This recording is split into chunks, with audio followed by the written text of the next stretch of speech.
ఏది అయినా ట్రై చెయ్యి ఆచి చికెన్ మసాలా. ఆచి చికెన్ మసాలా. దివ్యాంగులకు ఇకపై ఉచిత బస్సు ప్రయాణ సదుపాయం కల్పించాలని రాష్ట్ర మంత్రివర్గం నిర్ణయించింది. రాష్ట్రంలో వివిధ సంస్థల పెట్టుబడుల ప్రతిపాదనకు ఆమోదం తెలిపిన కేబినెట్ ఆయా పరిశ్రమల భూ కేటాయింపులకు పచ్చజెండా ఊపింది.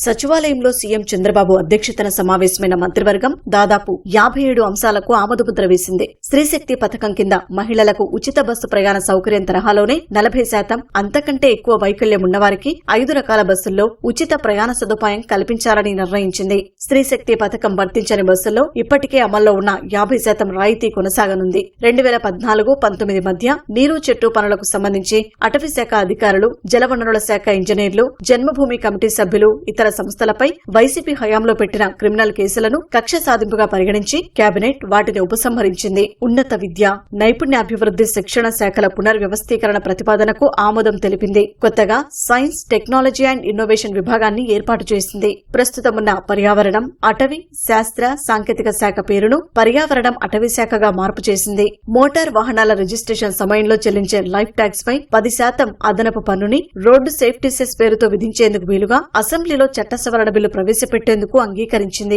కొల్లేరు వన్యప్రాణి అభయారణ్య సరిహద్దుల క్రమబద్దీకరణకు కేంద్ర సాధికార కమిటీ అనుమతి కోరాలనే ప్రతిపాదనను ఆమోదించింది. సెక్కితో కుదిరిన విద్యుత్ విక్రయ ఒప్పందం ఆధారంగా 300 మెగావాట్ల విద్యుత్ తీసుకునేందుకు డిస్కంలకు మంత్రివర్గం అనుమతి ఇచ్చింది. టీటీడీలో లడ్డూ తయారీ పోర్టులో 18 సూపర్వైజర్ పోస్టుల ఏర్పాటుకు అనుమతి ఇచ్చింది. చిత్తూరు జిల్లా శ్రీరంగరాజపురం మండలంలో కొత్త మహిళా డిగ్రీ కళాశాల ఏర్పాటుకు ఆమోదం తెలిపింది.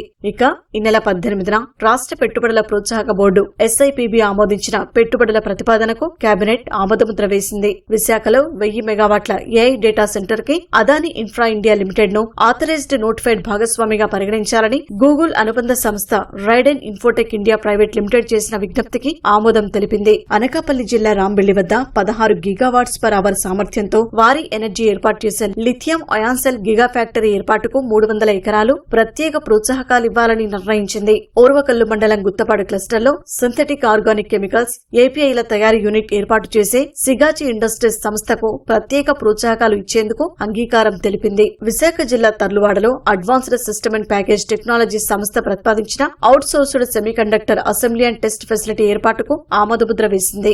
Reliance consumers limited, Sify infinite spaces limited, Raymond group precision technology limited, JK Maini global aerospace limited సంస్థలకు కేటాయించిన భూములకు సంబంధించి డబ్బు చెల్లింపు, ప్రాజెక్టుల గడువు పెంపు ప్రతిపాదనకు కేబినెట్ ఆమోదం తెలిపింది. Hindustan Coca Cola beverages, Azad India mobility, జిన్ఫ్రా ప్రిసిషన్స్, జూపిటర్ రెన్యూవబుల్ సంస్థకు గతంలో చేసిన భూ కేటాయింపులు రద్దు చేసింది. అనంతపురం జిల్లా కనేకల్, డిహిరేహాల్, రాయదుర్గం మండలాల్లో 160 మెగావాట్ల పవన విద్యుత్ ప్రాజెక్టుల ఏర్పాటుకి క్లీన్ రెన్యూవబుల్ ఎనర్జీ హైబ్రిడ్ సంస్థకు అనుమతి ఇచ్చింది. కర్నూలు జిల్లాలో NTPC రెన్యూవబుల్ ఎనర్జీ లిమిటెడ్ 900 మెగావాట్ల సోలార్ పవర్ ప్రాజెక్టు ఏర్పాటుకి అనుమతి లభించింది. ఏపీ మారిటైమ్ బోర్డు నుంచి నేరుగా 153.77 ఎకరాల్ని రామాయపట్నం కార్గో రైల్ టెర్మినల్ కి బదిలీ చేసేందుకు అనుమతి ఇచ్చింది. CRDA పరిధిలో వివిధ సంస్థలకు భూ కేటాయింపులకు సంబంధించి మంత్రివర్గ ఉపసంఘం తీసుకున్న నిర్ణయాలకు కేబినెట్ ఆమోదం తెలిపింది.